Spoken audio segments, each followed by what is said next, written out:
यानी हिंदू पुजारी नहीं रहे वहां पर दूसरे धर्म के, दूसरे संप्रदाय के पुजारी घुसा दिए गए।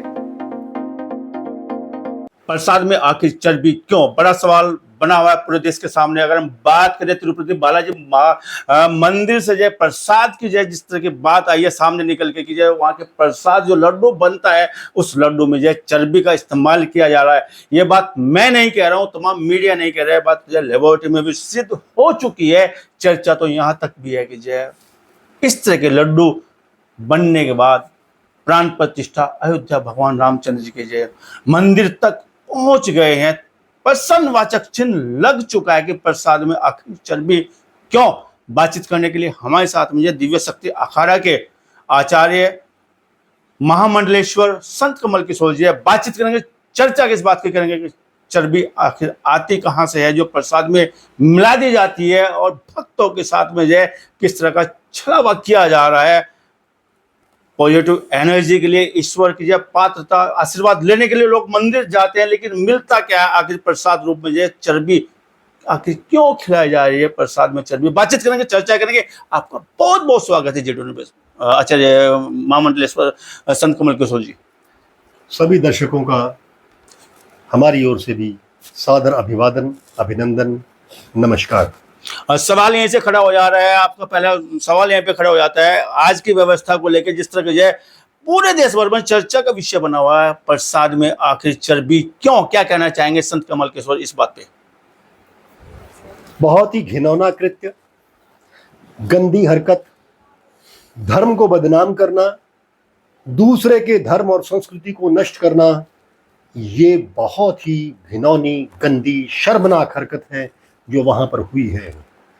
लेकिन हुई कैसे? वो चर्बी आई कहां से? चर्बी है किस चीज की? ये जब सरकार ने, कांग्रेस की सरकार थी, कांग्रेस की सरकार ने उस समय मंदिरों का अधिग्रहण कर लिया, और वहां की सरकार ने मंदिरों के पुजारियों के रूप में वहां पर जो स्टाफ नियुक्त किया, वो सारा का सारा या तो ईसाई थे, उनको हिंदू धर्म की शिक्षा देके घुसा दिया कि तुम बन जाओ पुजारी। यानी हिंदू पुजारी नहीं रहे वहां पर दूसरे धर्म के, दूसरे संप्रदाय के पुजारी घुसा दिए गए। अब जब दूसरे संप्रदाय के पुजारी घुसाओगे और वो जो चर्बी खाते हैं या मांस खाते हैं, तो वो तो अपनी हरकत से भाग थोड़ी ना आएंगे। ऐसा वहां पर 100% हुआ होगा, हुआ है, ये हमारा विश्वास कहता है। और इस बात की पूरी जांच होनी चाहिए। वहां पर जो विधर्मी लोग बैठे हुए हैं, जो सनातन धर्म के खिलाफ चलते हैं, वो लोग वहां पर पूजा का अधिकार किस तरह से लेके बैठे हैं, क्यों बैठे हैं, कैसे वो उसके पुजारी बन के बैठे हैं, इस बात की जांच होनी चाहिए। और हर मंदिर से, दक्षिण भारत के हर मंदिर से जहां इस तरह के पुजारी घुसा दिए गए हैं ना, वो सारे के सारे पुजारियों को निकाल के बाहर करना चाहिए, तब जाके बात बनेगी। अब मैं आपको बताता हूँ चर्बी आती कहां से है जी। चर्बी सुअर की भी होती है, और चर्बी दूसरे जानवरों की जैसे गाय और भैंस की भी होती है। देसी घी से सस्ती मिलती है बहुत ज्यादा, अधिकतर आगरा से भी आती है हमारे यूपी में। यहां पर आप चले जाएं दुकानों पे और उन्हें कहिए कि पूजा के लिए घी चाहिए, जोत जलानी है, जोत प्रज्वलित करनी है, उसके लिए घी चाहिए, वो आपको 1400 रुपए का टीन दे देंगे, 1500 रुपए का टीन दे देंगे। अब सवाल ये उठता है कि क्या 1400-1500 रुपए में 15 किलो देसी घी आता है? नहीं आता। और ऐसा काम यहां कौन करता है? सप्लाई वहां से विधर्मी करते हैं, और यहाँ पे हमारे हिंदू दुकानदार बेचते हैं। शर्म आनी चाहिए ऐसे दुकानदारों को भी। लेकिन क्या करें, कलयुग है ना, कलयुग माने धनयुग, धन चाहिए, पैसा चाहिए, उसके लिए धर्म गया नीचे। धर्म को कौन पूछता है? कौन धार्मिक बचा है? आप देखें, एक अल कबीर नाम की संस्था है जी, जो मांस का, बीफ का, गाय और भैंस के मांस का एक्सपोर्ट करती है। उसके जो मालिक हैं वो हिंदू हैं, जैनी हैं। क्या कहोगे इस बात को? और अगर वहां पर लड्डू बने हैं इस तरह के चर्बी वाले, और उसका भेद खुल गया है लेबोरेटरी में, जैसे आपने बताया कि वो पाया गया है कि चर्बी मिली है, तो गलत बात है, धर्म के विरुद्ध बात है। और ऐसे लोगों के खिलाफ धर्म द्रोही होने का, देशद्रोही होने का मुकदमा दर्ज होना चाहिए। और ऐसे लोगों को सलाखों के पीछे नहीं, ऐसे लोगों को तो उड़ा देना चाहिए, उड़ा देना चाहिए। एक हाथ में शस्त्र और एक हाथ में शास्त्र रखना यह आवश्यक है हिंदुओं के लिए। और अभी अभी तो हमारे बाबा निरंजन नाथ जी भी यहाँ पर कह के गए हैं, योगी आदित्यनाथ जी भी कह रहे हैं कि अब मुरली के साथ साथ कृष्ण को सुदर्शन चक्र भी चाहिए। ऐसे लोगों के लिए सुदर्शन चक्र चाहिए, ऐसे लोगों के लिए शस्त्र चाहिए, शास्त्रों के साथ साथ। कहने में बातें शोभायमान हो जाती है, जिस तरह की आप कह रहे हैं कि जय भगवान जी जय श्री कृष्ण की बात करते हैं कि उनके हाथ में जय शास्त्र भी रहे हैं, या उनके हाथ में जय चक्र भी रहे, सुदर्शन चक्र भी रहे हैं, और या उनके हाथ में मूली भी रहती है। तो तमाम ये बातें जो कहने में शोभायमान होती है, लेकिन क्या आखिर कर रहे हैं वो लोग जो हिंदू रक्षा के दम भरते हैं, लाल चोले पहनते हैं? ऐसे बात जब समाज में जो प्रसाद में भी जो चर्बी आ जाती है, मौन धारण आखिर ऐसे लोग क्यों कर जाते हैं? सरकार ने हाथ बांध दिए हैं, आदरणीय अनुज जी, सरकार ने हाथ बांध दिए हैं। एक आर्म्स एक्ट है, आर्म्स एक्ट के अंतर्गत आप न त्रिशूल रख सकते हैं, न कृपाण रख सकते हैं, हिंदू लोग न कृपाण रख सकते हैं, तलवार यानी जिसे कहते हैं, न गन रख सकते हैं, हथियार तो रख ही नहीं सकते। हम लोग सिर्फ हथियार की पूजा करते हैं, वो भी दशहरे वाले दिन, बस घर में पूजा कर लो, हो गया। हथियार रख नहीं सकते। इतना सा चाकू रखना है, सब्जी काटने वाला तो वो रखो, बड़ा चाकू रख नहीं सकते, टोका नहीं रख सकते, फरसा नहीं रख सकते। लेकिन मैं सभी हिंदुओं से ये बात कहना चाहता हूं कि आप परशुराम के वंशज हैं तो एक घर में फरसा जरूर रखें। आप अगर हिंदुओं के वंशज हैं, माता के भक्त हैं, तो माता के हाथ में एक तलवार भी है, आप एक अपने घर में तलवार भी रखें। आप हथियार रखें, हथियारों की पूजा करें आत्मरक्षा के लिए। ठीक है कि कानून ने आपके हाथ बांध दिए हैं, कोई बात नहीं, लेकिन आप घर में तो रख सकते हैं, उसकी पूजा तो कर सकते हैं। और साथ ही साथ जैसे ऐसे विधर्मी लोग जो आपके साथ छल करते हैं, उनके ऊपर हर जगह से, पूरे भारतवर्ष से आवाज उठनी चाहिए, इनके ऊपर मुकदमे दायर होने चाहिए। और इनकी जगह यहां नहीं है, सलाखों के पीछे है, और सलाखों के पीछे ही इनको सड़ जाना चाहिए, मर जाना चाहिए। ऐसे लोगों को हक नहीं है किसी दूसरे धर्म को भ्रष्ट करने का।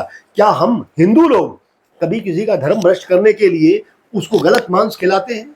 नहीं खिलाते ना। हम उसका धर्म भ्रष्ट करने नहीं जाते, हम किसी को नुकसान नहीं करना चाहते। हम तो कहते हैं सारे धर्म, सारे संप्रदाय हमारे लिए समान है। सारा देश, सारा प्रदेश, सारा विश्व एक कुटुंब है। सभी के लिए जब हम प्रार्थना करते हैं तो सभी में सारे आ जाते हैं, हिंदू, मुसलमान, सिख, ईसाई, बौद्ध, पारसी, सारे के सारे आ जाते हैं। सभी के लिए प्रार्थना करते हैं कि सभी लोग निरोग हों, सभी लोग 100 वर्ष यानी 100 वर्ष जिए, सभी लोग स्वस्थ रहें, शांति हो पूरे देश में, नहीं पूरे विश्व में शांति हो, विश्व शांति की प्रार्थना करते हैं। और अगर इस तरह के लोग बीच में इस तरह से विध्वंसक कार्रवाई करते हैं, यानी राक्षसी प्रवृत्ति के लोग हैं, तो ऐसे राक्षसों का सरकार को चाहिए वध कर देना, इनको फांसी चढ़ा देना चाहिए, क्योंकि ये भी एक जुर्म है। मान लीजिए कोई नकली दवाई देता है किसी को, या कोई गलत चीज किसी को देता है जिससे किसी की मृत्यु हो सकती है, तो वो उसके ऊपर मृत्यु दंड का अभियोग चलना चाहिए ना। अगर कोई गलत इस तरह के कार्य करता है, अडल्ट्रेटेड ड्रग बोलता है, दवाई देता है, अडल्ट्रेटेड फूड देता है, तो ये अडल्ट्रेटेड फूड के अंतर्गत आ गया। इसके अंदर 10 साल की सजा होनी चाहिए ऐसे लोगों को। और ये ड्रग्स एंड कॉस्मेटिक एक्ट तो अलग हो गया, फूड का एक्ट अलग है। फूड एक्ट के अंतर्गत आता है, फूड में अडल्ट्रेशन की गई है, यानी लड्डू में चर्बी मिलाई गई है, किसी दूसरे का धर्म भ्रष्ट किया गया है। अरे नहीं, तुम लड्डू में मिलाई किसने है, पहले तो इसकी जांच होनी चाहिए। सवाल बड़ा है कि मिलाई किसने, आखिर मिला कौन रहा है? हम तो कह रहे हैं कि वहां पर जितने भी लोग इन्होंने घुसाए हैं, दूसरे धर्म के या दूसरे संप्रदाय के पुजारी घुसा दिए हैं हिंदू धर्म में, वो सारे के सारे इस तरह के कार्य करते हैं। क्योंकि जो शुद्ध हिंदू है, शुद्ध सनातनी है, वो इस तरह का कृत्य कर ही नहीं सकता, उसकी आत्मा ही गवाही नहीं देगी। और ऐसे राक्षसी प्रवृत्ति के लोग जो बीच में आ गए हैं, उनको पहले सबसे मंदिरों से हटाना जरूरी है। हिंदू रक्षा का दम भरने वाली भाजपा सरकारें आखिर कर क्या रही है ऐसे मामलों को, ऐसे कृत्यों को देखा जाए? कोई थूक दे रहा है भोजन में, कोई मूत दे रहा है जूस में। अब हाल फिलहाल में लेबोरेटरी ने भी सिद्ध कर दिया है कि बीफ और सुअर की चर्बी मिलाई जा रही है प्रसाद में। क्या कर रही है सरकारें? क्यों आंखें मूंद बैठे हैं तमाम लोग? होना क्या चाहिए इन लोगों का जो उस तरह की हरकतें करते हैं, बेजा हरकतें करते हैं, जो होनी नहीं चाहिए, खिलवाड़ नहीं होना चाहिए? क्या कहना चाहेंगे आप? किसी की भी भावनाओं के साथ खिलवाड़ करने का किसी को कोई अधिकार नहीं है। जब अधिकार नहीं है तो सरकार को चाहिए कि ऐसे लोगों को चिन्हित करके, लेकिन सरकार भी क्या करे? आप बीजेपी की सरकार की बात करते हैं, बीजेपी सरकार क्या करे? पुराने सियासत- जमाने के जो कानून चले सियासत आ रहे में हैं, वोट की राजनीति हाँ, प्रभावी वोट की है। राजनीति तो है ही है। पुराने जमाने के जो कानून चले आ रहे हैं वो एक ही दिन में तो नहीं बदले जा सकते, धीरे धीरे बदलने चाहिए। अब इनके पास मेजोरिटी आ गई, इनको बदल देने चाहिए ये कानून, और भारत को सबसे पहले हिंदू राष्ट्र घोषित कर देना चाहिए। क्योंकि यहां पर जब हिंदुत्व की बात होती है, सनातन की बात होती है, क्योंकि ये भारत राष्ट्र सनातनी राष्ट्र है, भारत ने ही विश्व गुरु बनकर पहले सभी को संदेश दिया है, ऐसा संदेश जिसमें पूरा विश्व हमारा एक कुटुंब है, पूरे विश्व का कल्याण का संदेश दिया है, पूरे विश्व के स्वास्थ्य का हमने परिभाषा दी है। आयुर्वेद की परिभाषा देखें, मन से, तन से, अध्यात्म से, शरीर से, हर तरफ से जो स्वस्थ है उसे माना जाता है स्वस्थ, ऐसे नहीं।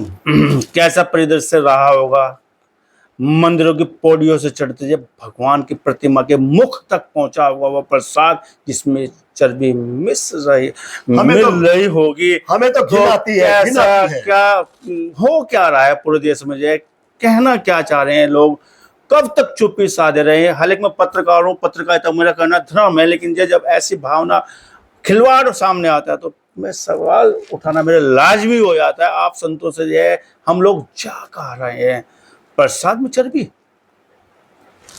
हमने तो आपसे कहा है कि ऐसी घटना नहीं होनी चाहिए। विधर्मी लोगों को अलग, हाँ ठीक है, वो अपना जाके कहीं भी अपने धर्म को, जहां जिस धर्म को या जिस संप्रदाय को पूजना चाहते हैं पूजे, जो करना चाहते हैं वो करे, हम उन्हें रोकते नहीं। लेकिन सनातन धर्म के मंदिरों में इस तरह की घटना निंदनीय है और हम इसकी घोर निंदा करते हैं। हम नहीं चाहते कि आगे से ऐसा हो। सरकार को कठोर से कठोर निर्णय लेने चाहिए, चाहे वो केंद्र सरकार को निर्णय लेना पड़े, निर्णय लें और ठोस निर्णय लें।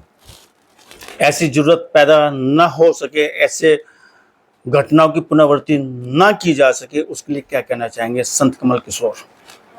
उसके लिए सरकार को ये सारा कानून जो बने हुए हैं, इन कानूनों को लागू करना चाहिए, उन कानूनों का पूरा उपयोग करना चाहिए। सरकार के पास एक शक्ति है, ताकत है, सत्ता की ताकत है। संतों के पास सत्ता की ताकत नहीं है। संतों के पास तो सिर्फ अध्यात्म की ताकत है, शांति की ताकत है। और संत अपनी ताकत, अपना विरोध, मुखर विरोध करते हैं। हम अपने अखाड़े की तरफ से, दिव्य शक्ति अखाड़े की तरफ से सभी के सभी संत, महंत, महामंडलेश्वर, पीठाधीश्वर, सभी के सभी सरकार से यह अनुरोध करते हैं और उसको कहते हैं कि ये काम दोबारा नहीं होना चाहिए, इस पर लगाम लगनी चाहिए और दुष्टों को, राक्षसी प्रवृत्ति वाले को कठोर से कठोर दंड मिलना चाहिए, ताकि दोबारा ऐसी हरकत करने की जरूरत ना करें। ऐसे कुकृत्य पर जय आक्रोशित है संत कमल किशोर।